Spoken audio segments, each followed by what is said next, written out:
Pushing for harmony and more dialogue among leaders from multiple religions there.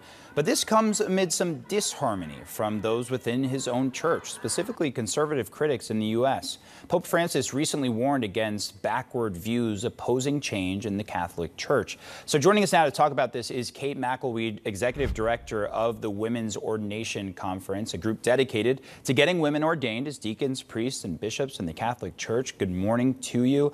So, Kate, I just want to start with, look, one of the Pope's biggest critics is American Cardinal Raymond Burke. He published a book in August accusing Pope Francis of driving the church into a schism, a definitive rupture, by liberalizing the church. What changes do he and other Catholic conservatives in the U.S. take issue with?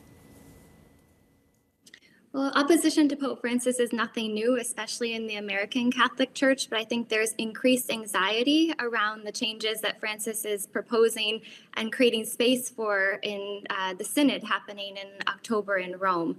This is a global meeting of bishops and lay people. For the first time ever, women will be voting alongside men at this meeting, and some of the topics on the agenda are increased roles for women in the Catholic Church, LGBTQ inclusion, climate change, all of these things that would make some American Catholics very nervous. And obviously those are some topics that have crossed over into the politics world as well. And I think that's part of what the Pope has said, that he said that backward and reactionary thinking, to use his words, will hurt Catholicism. And he said it'll lead to ideologies replacing faith. And so what exactly is he warning against here? I think he's warning about isolation within the Catholic Church. He talked about this faction within the church identifying more with their political beliefs than with their Catholic faith. And so I think there's a lot of concern around moving backwards instead of moving forward. The Synod project of Pope Francis is something that he's asking the whole church to journey together, to advance, to attend to the needs of the church today. And many traditionalists and conservatives in the United States are worried about those changes and how they may affect their faith. And look, as time goes on, of course, new ideas, religion also tends to have to adapt to what's currently happening in the world as well. And there's some conservative Catholic leaders who are fighting these changes. Other critics, like you in particular, say the church hasn't gone nearly far enough in equality and inclusion efforts. So I'll just ask you, I mean, what changes would your organization like to see?